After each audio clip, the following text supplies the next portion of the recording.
বললাম আনা বাইতুল ওয়াহদা, আমি একাকিত্বের ঘর, আনা বাইতুজ জুলমা, আমি অন্ধকারে আচ্ছন্ন ঘর, আনা বাইতুল আকরাব, আমি সাপ বিচ্ছুর ঘর।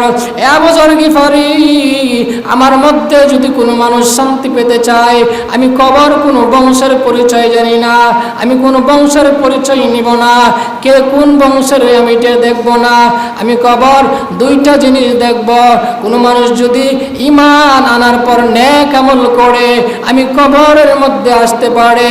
এ আবু যর গিফারি, কবরের মধ্যে আসতে দেরি হবে ঈমান আর আমল নিয়ে, আমি কবর তার জন্য জান্নাতের বাগিচা হতে দেরি হব না।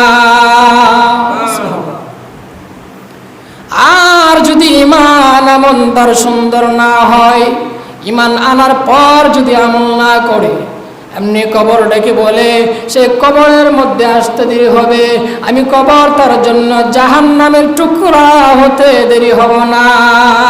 নাউজুবিল্লাহ। এই জন্য এত সোজা না জান্নাত।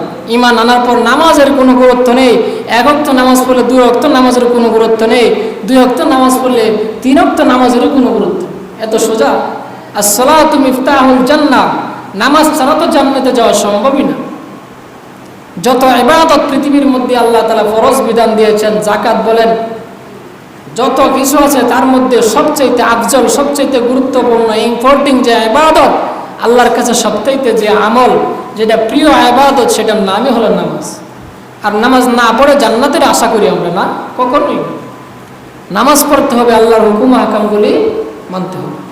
যদি নামাজ পড়ে ঈমান আনার পর আল্লাহর হুকুম আহকামগুলি মানতে পারি, নেক আমল যদি করতে পারি, তাহলে আল্লাহ বলেন তোমাদের জন্য রেখেছি আমি জান্নাতুল ফেরদাউস। এই জান্নাতুল ফেরদাউস যখন আল্লাহ তাআলা আমাদেরকে দিবে, কাদেরকে? যারা মুমিন ঈমান আনার পর যারা আমল করবে, আল্লাহ তাআলা বলেন তোমাদের জন্য আমি রাখছি জান্নাতুল ফেরদাউস। এই জান্নাত যে আল্লাহ তাআলা মানুষকে দিবেন কতদিনের জন্য? যারা জান্নাতে যাইবে তারা জান্নাতের ভিতরে কতদিন থাকবে? 5 বছর থাকবে নাকি 10 বছর থাকবে? আল্লাহ তাআলা কোরআনেই জানিয়ে দিয়েছেন।